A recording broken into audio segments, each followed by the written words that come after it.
അല്ല, ഇതിനെക്കുറിച്ച് ഒരു അന്വേഷണം അല്ല ഒരു ചർച്ച നടക്കണം എന്ന് ഇന്നലെ സംസ്ഥാന അധ്യക്ഷൻ തന്നെ സഭയിൽ ആവശ്യപ്പെട്ടിട്ടുണ്ട്. കാരണം ധവളപത്രം പുറത്തിറക്കി, അതിനെ പറ്റിയിട്ട് ഇപ്പോൾ ബാലഗോപാൽ പറയുന്നത് 6 ലക്ഷം കടമുണ്ട് എന്ന് സതീശൻ പ്രസംഗിച്ചിരുന്നു. 6 ലക്ഷം ഇല്ല, 5,07,000 ഉള്ളൂ എന്നാണ്. ഇതാണ് ബാലഗോപാലിൻ്റെ വ്യാഖ്യാനം. പിന്നെ കൊടുത്തു തീർക്കാനുള്ള ബില്ല് ഏതാണ്ട് 1 ലക്ഷം കോടിയുടേതുണ്ട്, അത്രയില്ല, 48,000 കോടിയേ ഉള്ളൂ. ഇതൊരു വാദമാണ്.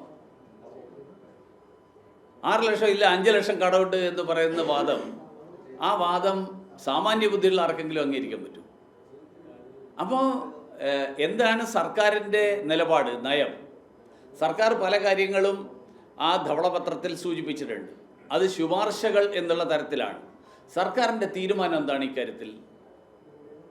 ആ തീരുമാനം വരുമ്പോഴാണല്ലോ നമ്മൾ അല്ലെങ്കിൽ സർക്കാർ ഇതിനെക്കുറിച്ച് എന്താണ് ആലോചിക്കുന്നത് എന്നുള്ളതിനെക്കുറിച്ചിട്ടുള്ള ഒരു ചർച്ച വരണം.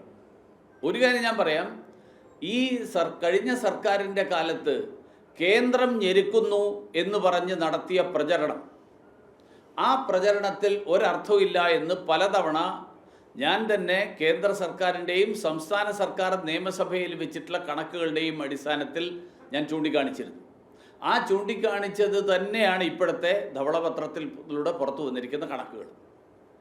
കാരണം നമ്മുടെ ക്യാപിറ്റൽ ഇൻവെസ്റ്റ്മെൻറ്റ്, ആ ക്യാപിറ്റൽ ഇൻവെസ്റ്റ്മെൻറ്റ് എന്ന് പറയുന്നത് 1.3%. ഇന്ത്യയിലെ ഏറ്റവും കുറഞ്ഞ ക്യാപിറ്റൽ ഇൻവെസ്റ്റ്മെൻറ്റ്. അപ്പോൾ സ്വാഭാവികമായും ഒരു നാടിൻ്റെ പുരോഗതിക്ക് വേണ്ടിയിട്ട് ബുദ്ധിമുട്ടുണ്ടാവും. കടം വാങ്ങണം എന്തിനു വേണ്ടിയാണ്? വികസനത്തിന് വേണ്ടിയിട്ട് കടം വാങ്ങണം. കടം വാങ്ങി വികസനം നടപ്പിലാക്കി അതിലൂടെ രാജ്യത്ത് അല്ലെങ്കിൽ നാട്ടിൽ തൊഴിലവസരങ്ങൾ സൃഷ്ടിക്കണം. രാജ്യത്തിൻ്റെ സമ്പദ്ഘടന അല്ലെങ്കിൽ സംസ്ഥാനത്തിൻ്റെ സമ്പദ്ഘടന ശക്തിപ്പെടുത്താൻ കഴിയണം. പക്ഷെ അതല്ല ചെയ്യുന്നത്. അപ്പോൾ ഇതൊക്കെ ചൂണ്ടിക്കാണിച്ചിട്ടുണ്ട്. അതിൽ സർക്കാരിൻ്റെ നിലപാട് എന്താണ്? ഇപ്പോൾ ഈ ധവളപത്രത്തിൽ പറഞ്ഞിരിക്കുന്ന ശുപാർശകൾ, ആ ശുപാർശകൾ സർക്കാർ അംഗീകരിച്ചതാണോ, സർക്കാർ അംഗീകരിക്കാൻ ഉദ്ദേശിക്കുന്നുണ്ടോ, അതിലേതൊക്കെയാണ് അവർ നടപ്പിലാക്കാൻ ഉദ്ദേശിക്കുന്നത് എന്നുള്ളതൊക്കെ സർക്കാർ പറഞ്ഞു കഴിഞ്ഞാൽ, ഇതിപ്പോൾ ഒരു നിലവിലുള്ള തൽസ്ഥിതി, ആ സ്ഥിതി എന്താണ് എന്ന് വിലയിരുത്തിക്കൊണ്ട് വിശകലനം ചെയ്തുകൊണ്ട് നിയമസഭയിൽ ഒരു രേഖ അവതരിപ്പിച്ചു.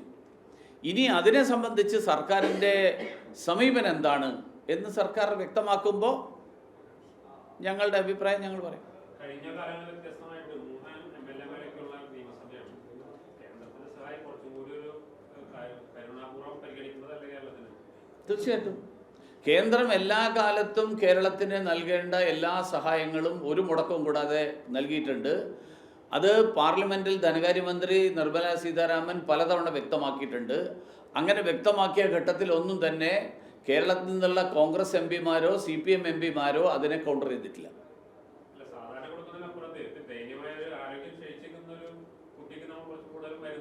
തീർച്ചയായിട്ടും അത് വേണം. അത് സംസ്ഥാനത്ത് അങ്ങനെ ഒരു സ്ഥിതി ഉണ്ട് എന്ന് കേന്ദ്രത്തിനോട് പറയണല്ലോ. കേന്ദ്രം ഞെരുക്കുന്നു എന്നല്ല അതിന് മറുപടി, അത് ചെയ്യേണ്ടത്. പകരം ഞങ്ങളുടെ സ്ഥിതി വളരെ ബുദ്ധിമുട്ടിലാണ്, ഞങ്ങൾക്ക് മാനേജ് ചെയ്യാൻ പറ്റുന്നില്ല, സഹായിക്കണം എന്നെങ്കിലും പറയണമായിരുന്നല്ലോ.